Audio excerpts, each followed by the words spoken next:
जय हिंद दोस्तों। डिस्क्लेमर पढ़ लीजिएगा। आज बात करेंगे दोस्तों इसके जो है Q3 के जो है अनुमान के बारे में थोड़ा सा, और रिजल्ट डेट कब आएगा, रिजल्ट कब आने वाला है, कब आ सकता है कह लीजिए, उसके बारे में बात करेंगे। कई सारी रिपोर्ट निकल के सामने आ रही हैं, उनके बारे में यहाँ पे बात करेंगे। और OI का डाटा, जी हाँ, OI का डाटा भी यहाँ पे हम लोग देखने वाले हैं, क्योंकि बहुत इंटरेस्टिंग जो है OI का डाटा आज फिर से आया है। आज फिर से जो है थोड़ा सा कह लीजिए कि निगेटिव सेंटीमेंट बनता हुआ नजर आ रहा है, ठीक है ना। 48 साढ़े 48 रुपये के आसपास करेंट मार्केट प्राइस इसका ट्रेड कर रहा है। एक टाइम के लिए जो है यहाँ पॉजिटिव गया था, सस्टेन भी किया था, लेकिन फिर वहाँ से गिरावट देखने के लिए मिली और जो है नीचे की साइड में 1% गिर के कैंडल क्लोज किया है। लगातार इसमें जो है गिरावट जारी है, जो कि आप लोग यहाँ पे देख सकते हो। कोई भी टाइम फ्रेम ले लीजिए आप लोग, ठीक है ना। 10 करोड़ आज इक्विटी शेयर इसमें ज़्यादा ट्रेड हुआ है। 10.5 crore equity share total trade हुआ है इसमें आज के डेट में। और 510 करोड़ रुपए के टोटल शेयर यहाँ पे बाय सेल होते हुए हम लोगों को दिख रहे हैं। और डिलीवरी परसेंटेज भी इसका जो है 64-65% का यहाँ पे देखने के लिए मिल रहा है।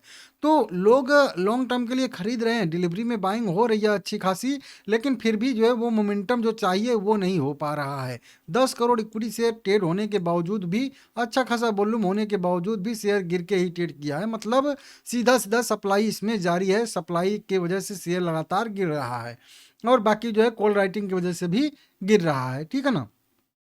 सबसे पहले आप लोगों का यही क्वेश्चन है कि रिजल्ट कब आने की उम्मीद है। तो देखिए यहाँ पे मैं पता करने की कोशिश किया हूँ, तो थोड़ा सा यहाँ पे बताया जा रहा है कि आधिकारिक परिणाम जो है 29 जनवरी 2026 को घोषित किए जाने की उम्मीद यहाँ पे बताई जा रही है, जो कि आप लोग देख सकते हो। अब मैं रिसर्च भी किया था कि क्या ये जो बता रहा है वो सही बता रहा है या गलत बता रहा है, तो मैं इसका देखा भी हूँ, ठीक है ना। और उसको मैं यहाँ पे आप लोगों को दिखाऊंगा। देखिए पिछले में 3, ऐसा मैं कई बार वीडियो बनाता हूँ जब रिजल्ट डेट इसका आना होता है, और लगभग उसी के आसपास आता भी है जो अनुमान रहता है।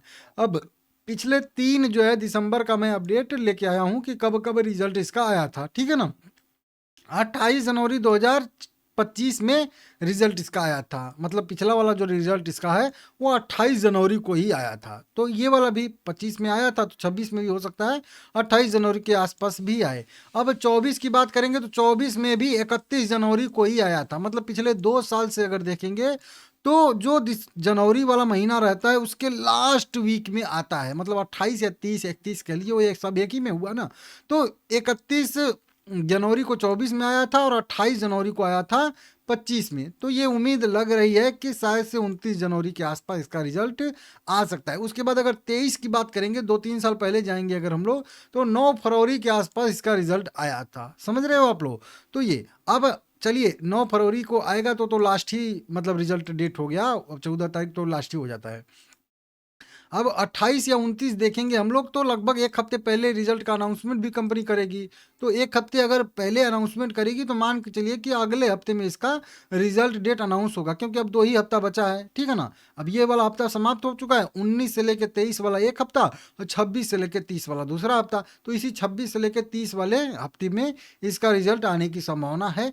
और ये अगला जो हफ्ता हम लोगों का शुरू होगा 19 से लेकर 23 तक, इसमें इसका रिजल्ट डेट आ सकता है। तो अगले हफ्ते में इसका रिजल्ट डेट अनाउंस होगा और रिजल्ट आएगा उसके दूसरे वाले हफ्ते में, ठीक है ना। इस तरीके से देख लीजिएगा। और भी अगर अनुमान हम लोग यहाँ पे देखेंगे तो देखिए इसका अनुमान जो बताया जा रहा है वो अच्छा खासा बताया जा रहा है। इस बार कंपनी का जो नेट प्रॉफिट है वो 550 करोड़ रुपए रहने की संभावना यहाँ पे बताया जा रहा है।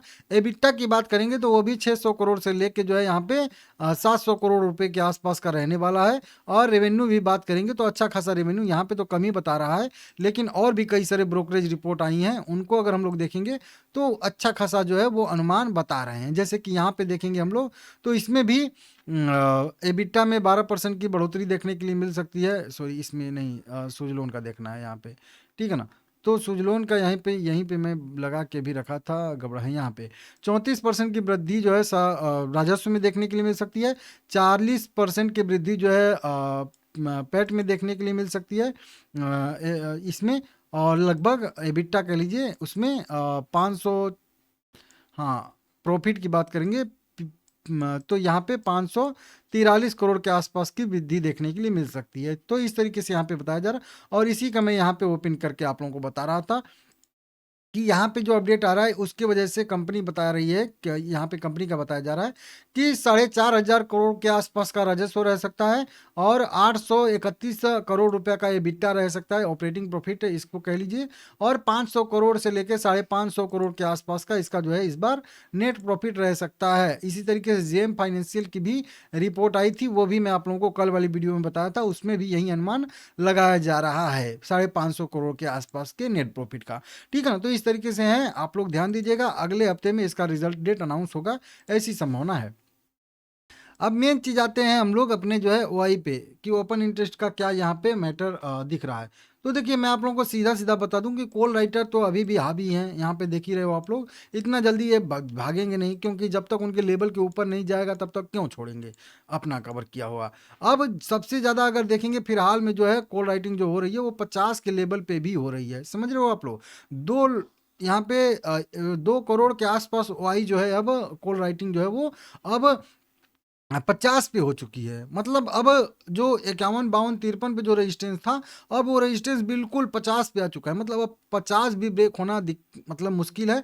तो अब यहाँ से और गिरावट की संभावना बन जाएगी, समझ रहे हो आप लोग। और पीछे वाले जो रेजिस्टेंस पहले से थे 51 52 53 54 55, वो जैसे के तैसे पड़े हुए हैं। तो अभी जो है और जो है ऊपर जाना थोड़ा सा मुश्किल होगा। जब ये एक्सपायरी खत्म हो जाएगी तो हो सकता है अगले एक्सपायरी से कुछ भी करे। 27 जनवरी को अगला जो है एक्सपायरी इसका होने वाला है, मंथली वाला, ठीक है ना, और मंथली होता भी है।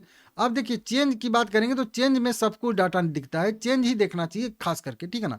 अब चेंज में आप लोग देखोगे तो सबसे ज़्यादा ये आपको बड़ी सी रेड जो है कैंडल दिख रही है, ये कॉल राइटिंग हुई है। मतलब आज के डेट में सबसे ज़्यादा कॉल राइटिंग जो हुई है 1% की गिरावट के साथ, वो हुई है 50 के लेवल पे ही। मतलब कॉल राइटर का अब ये भरोसा बढ़ गया है कि अब 50 भी ऊपर नहीं ब्रेक होगा, तभी तो कॉल राइटिंग यहाँ पे कर रहे हैं। नहीं तो उनको लगता कि नहीं उसके ऊपर जाएगा तो थोड़ा सा वो लोग संभल के करते ना। उसके बाद 49 तक भी कॉल राइटिंग हुई है, 49 पे भी नई कॉल राइटिंग बहुत दबा दबा के यहाँ पे हो रही है, देख ही सकते हो। उसके बाद जो पीछे वाले कुछ स्ट्राइक प्राइस थे जैसे 54 55 56 57 58 वाले, उन पे कवर कर रहे हैं। हालांकि 55 पे थोड़ा सा अभी हुआ है कॉल राइटिंग, लेकिन अब समझ लीजिए कि 54 या 54 से पीछे की जो भी स्ट्राइक प्राइस हैं उन पे अब जो है कवर किया जा रहा है, क्योंकि उनका प्रीमियम बहुत कम हो चुका है, ठीक है ना।